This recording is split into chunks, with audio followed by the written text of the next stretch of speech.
There was no time to lose. He hastened to open the secretaire, and found the pocketbook in the drawer, and in it the letter of credit. There were in all 6,000 piastres, but of these 6,000 Albert had already expended about 3,000.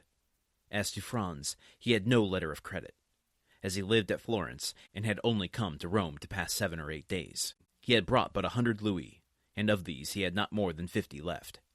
Thus 700 or 800 piastres were wanting to them both to make up the sum that Albert required. True, he might in such case rely on the kindness of Signor Torlonia. He was, therefore, about to return to the Palazzo Bracciano without loss of time, when suddenly a luminous idea crossed his mind. He remembered the Count of Monte Cristo. Franz was about to ring for Signor Pastrini, when that worthy presented himself. "My dear sir," he said hastily, "do you know if the Count is within?"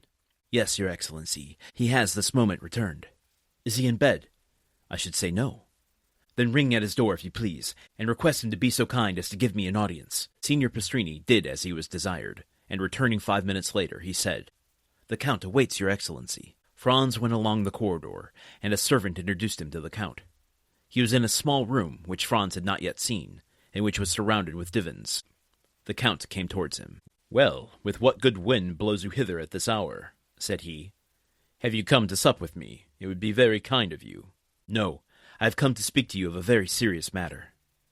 "A serious matter?" said the Count, looking at Franz with the earnestness usual to him. "And what might it be?" "Are we alone?" "Yes," replied the Count, going to the door and returning. Franz gave him Albert's letter. Usually, dramatic irony is a bit more explicit than this. I feel like we maybe don't know, but suspect more about Dante's involvement in all of this than we might otherwise be sure to know. Because this moment, to me, reading it, having speculated ad nauseum so much over the last couple of chapters, reads to me like that moment in so many serial killer movies or murder mysteries where the person you least suspected invites you into their home at the turn of the third act, only to be revealed as the killer, and suddenly your protagonist is in a much more dangerous situation than they realized they were walking into. Franz handing the letter to the Count, who, in my mind, is the architect of this whole thing, but that's what I'm assuming. And also, not that we get anything from this particular passage, but this is the first time Franz and Dante have been alone since the cavern on the island of Monte Cristo. This should be one of those moments where all pretenses are dropped and you can't help but to confront the reality of the situation. I think that is maybe indication of just how panicked and in need Franz is in this moment, to not surface any tension between these two because it is of secondary importance to Albert's well-being. How do we think Dante is going to respond to this?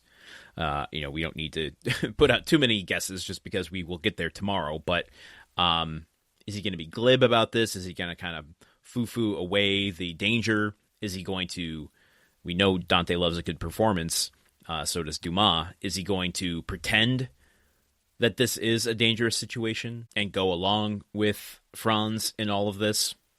Will he accompany Franz to deliver the money? Is this part of Dante's plan? Does he know that Franz would come to him? Is that part of why he was so showy with all of his wealth? I'm going to show someone that I have wealth, that I am generous, because he gives him all of the carriages and the spots in the opera and the windows overlooking the carnival, that when I orchestrate a moment in which money is needed, I'm the first person that they would turn to. I wouldn't put it past him, but we can't say until we keep reading. And speaking of reading, let us go into the second bit that I've earmarked here in our Dumas biography. Let's see what this one was all about. Oh, yes. Okay. So this one is talking about... Oh, wait. No, I've skipped a bunch. Sorry. Foreshadowing, that one will come soon. This one was also from the chapter on the origins of Dumas, his birth and stuff. Oh, yeah, okay. And so this is actually touching on the last one that I had mentioned. So, as we had said, the last time we talked about this, about the name Dumas, comes from a French colonist who owned, I believe it was Alexandre Dumas, the author of this book, his grandmother. And so that would make General Dumas, who we're talking about here today, that is talking about his enlistment into the army under a marquis, and said that he's not going to dissuade his son. So this would be Alexandre Dumas' grandfather dissuading his father from joining up into the army, but did insist that if he were to serve in the army, that he should not use the aristocratic name. But being of a tumultuous relationship, General Dumas and his father, General Dumas decides, you know what, I'm going to do it anyway. So he adopted the surname of his mother as a slave, and decided that the best revenge upon his father would be to use the slave name and, quote, cover it in glory in the ensuing wars. So the reason I earmarked that was just like the intentionality behind the use of the Dumas name is generational, it seems. And this is going to come into play later when Alexandre Dumas, the author, has a talk with his son, Alexandre Dumas, when he was getting into writing, and I've mentioned this on the show before, asking him not to use the name Alexandre Dumas when he himself used Alexandre Dumas coming from his father before him. So saying something a little bit about his character, and yet I do find it interesting that in none of these stories, or at least the few that I've read at this point, Dumas doesn't seem particularly interested in any kind of familial relations, or at least the legacy of a name. Is that true? Yeah. I mean, because Dante here, at least, is like foregoing his past to, reinvent himself.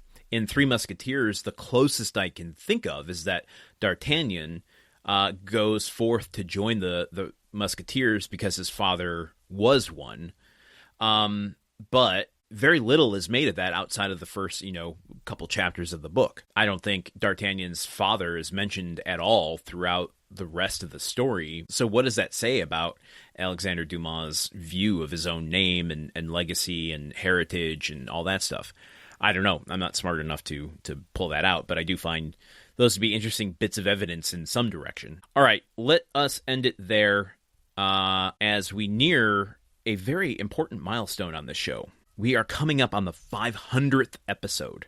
Now, I will say I have misnumbered my episodes in my personal system, so I don't believe the next episode I'm about to record is labeled as 500, but I don't think that's exactly it. I think I'm one or two off. So I got to check my records before I record tomorrow just to make sure, and then we'll try to think of something fun to celebrate.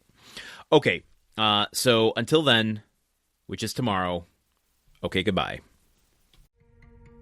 The Countdown of Monte Cristo is part of the Gruntwork Podcast Network. This show is produced, edited, and hosted by Landon Solano. The original text of The Count of Monte Cristo by Alexandre Dumas. Theme song by Magic Solo. If you want to support the show and others like it, visit patreon.com/patreon.com. Thank you for listening. See you tomorrow.